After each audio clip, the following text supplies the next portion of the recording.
ಬೀದಿಗಳು ಯಾವತ್ತೂ ಯಾವುದು ತೊಂದರೆ ಆಗಬಾರ್ದು ನನ್ನ ಅವಧಿ ನಾವು ಮನಸ್ಸಲ್ಲಿ ಅಡ್ಜಸ್ಟ್ ಆಗದಂತ ದಿನಗಳಲ್ಲಿ ನೀವು ತುಂಬಾ ಸಲ ನಮ್ಮ ಹತ್ರ ಬಂದಿದ್ದೀವಿ, ನಿಮ್ಮ ಪ್ರಾಬ್ಲಮ್ಸ್ ಹೇಳ್ಕೊಂಡು ನಮ್ಮನ್ನ ಅಂಗಡಿ ಖಾಲಿ ಮಾಡಿಸ್ತಾರೆ ಎತ್ತಿಸ್ತಾರೆ ಅಂತ ನಾವು ಪೊಲೀಸರು ನಮ್ಮವರೆಗೂ ಹೇಳ್ದಾಗ್ಲೂ ನಾವು ಅದಕ್ಕೆ ಕಾಲಾವಕಾಶ ಕೊಡಿ ಸರ್. ನೀವು ಸಡನ್ ಆಗಿ ಹತ್ರ ಅವ್ರನ್ನ ಎತ್ಬಿಟ್ರೆ ಅವ್ರಿಗೆ ಜೀವನ ಮಾಡಕ್ಕೆ ಅವಕಾಶ ಇರಲ್ಲ.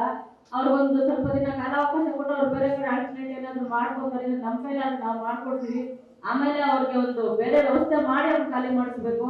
ಮತ್ತೆ ನೀವು ಏಕಾಏಕಿ ಅವ್ರನ್ನ ಖಾಲಿ ಮಾಡಿಸ್ಬೇಡಿ ಅಂತಾನೆ ನಾವು ಪೊಲೀಸರ ಹತ್ರ ವಾದ ಮಾಡ್ಕೊಂಡು ಬಂದಿದ್ದು. ಹಾಗಾಗಿ ಬಿಟ್ಕೊಂಡು ನಮ್ಮ ಅವಧಿಯಲ್ಲಿ ಆಗ್ಬೇಕಾದ್ರೆ 1 ವರ್ಷ 2 ವರ್ಷದಿಂದ ನಡೀತಾ ಇತ್ತು ಕೆಲಸ. ನಮ್ಮ ಅವಧಿಯಲ್ಲೇ ಮುಗಿಬೇಕು ಅಂತ ಅದನ್ನ ತುಂಬಾ ಫೋರ್ಸ್ ಮಾಡಿ ನಾವಾಗ್ಲಿ MLA ಅವರಾಗ್ಲಿ MLCಗಳಾಗ್ಲಿ ನಮ್ಮ ನಜೀರ್ ಸಾಹೇಬ್ರಿಂದ ಹಿಡಿದು DC ಅವರಿಂದ ಎಲ್ಲರೂ ಸೇರಿ ಅದನ್ನ ಆದಷ್ಟು ಬೇಗ ಮಾಡಲೇಬೇಕು. ಅಲ್ಲಿ ಏನ್ ವ್ಯಾಪಾರ ಮಾಡ್ತಾ ಇದ್ರೆ ಅವ್ರಿಗೆ ಅಲ್ಲಿ ವ್ಯವಸ್ಥೆ ಕಲ್ಪಿಸ್ಕೊಡ್ಬೇಕು ಅನ್ನೋ ಉದ್ದೇಶದಿಂದ ಅದನ್ನ ಮಾಡಿದ್ವಿ. ನನ್ನ ಅವಧಿಯಲ್ಲಿ ನನಗೆ ಒಂದು ತೃಪ್ತಿ ತರುವಂತ ವಿಚಾರ ಆಗಿದೆ. ಯಾಕಂದ್ರೆ ವ್ಯಾಪಾರಸ್ಥರು ಬೇರೆ ಬೇರೆ ಕಡೆ ಹೋಗಿ ಕೆಲಸ ಮಾಡೋರೆಲ್ಲ ಒಂದ್ ಕಡೆ ಸೇರಿ ಅವ್ರ ಜೀವನ ಕಟ್ಕೊಂಡಿರ್ತಾರೆ ಅಂತ ನನಗೆ ತುಂಬಾ ತೃಪ್ತಿ ಆಗ್ತಾ ಇದೆ.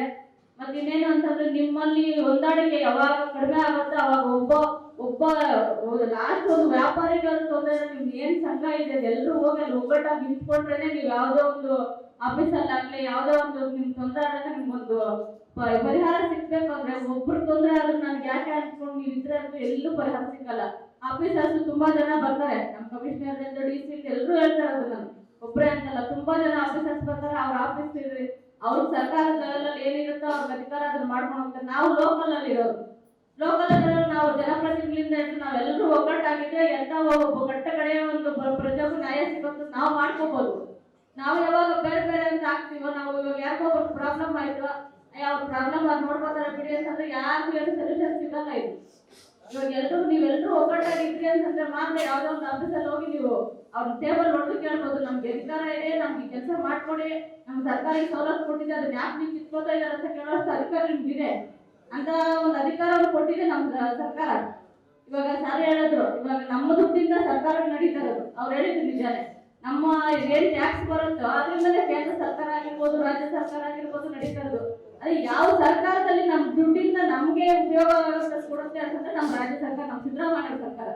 ಇವಾಗ ನಮ್ಗೆ ಉಪಯೋಗ ಆಗುವಂಥದ್ದು ಅವ್ರು ಅಕ್ಕಿ ಕೊಡ್ತಾ ಇದ್ದಾರೆ, ಕರೆಂಟ್ ಬಿಲ್ 2000 ದುಡ್ಡು ಕೊಡ್ತಾ ಇದ್ದಾರೆ ಮಹಿಳೆಗೆ, ನಿರುದ್ಯೋಗಿಗಳಿಗೆ 2000 ದುಡ್ಡು ಕೊಡ್ತಾ ಇದ್ದಾರೆ. ಇದೆಲ್ಲ ಅವ್ರು ನಮ್ಮ ದುಡ್ಡು ನಮ್ಗೆ ವಾಪಸ್ ಕೊಡ್ತಾ ಇದ್ದಾರೆ. ನಮ್ಮ ಕಾಂಗ್ರೆಸ್ ಸರ್ಕಾರ ಅಂತ ಹೇಳಕ್ ನಾನು ಹೆಮ್ಮೆಯಿಂದ ಹೇಳ್ತೀನಿ.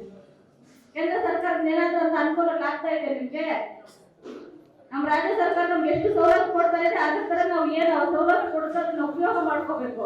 ನಾವು ಯಾವಾಗ ಅದನ್ನ ಸವಲತ್ತು ಪಡ್ಕೊಳ್ಳೋದ್ರೆ ಅದು ನಮ್ಗೆ ನಷ್ಟ ಆಗೋದು. ಸರ್ಕಾರ ಕೊಡ್ತಾನೆ ಇರುತ್ತೆ, ನಾವು ಅದನ್ನ ಉಪಯೋಗ ಪಡ್ಕೊಂಡ್ರೆ ನಮ್ಮ ಜೀವನದಲ್ಲಿ ನಾವು ಮೇಲೆ ಬರಕ್ಕಾಗೋದು.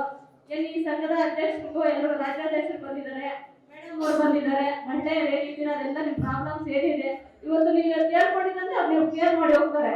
ಇವತ್ತು ಮೇಡಮ್ ಅವ್ರು ಬಂದಿದ್ದಾರೆ, ಅವ್ರ ಹತ್ರ ನಾವು ಹೇಳ್ಕೊಳಕ್ ಆಗಿಲ್ಲ, ಅವ್ರು ಬಂದ್ರು ಪಾಪ ಅವ್ರು ನಿಮ್ಗೆ ಏನೋ ಹೇಳ್ಬೇಕು ಹೇಳ್ತಾರೆ.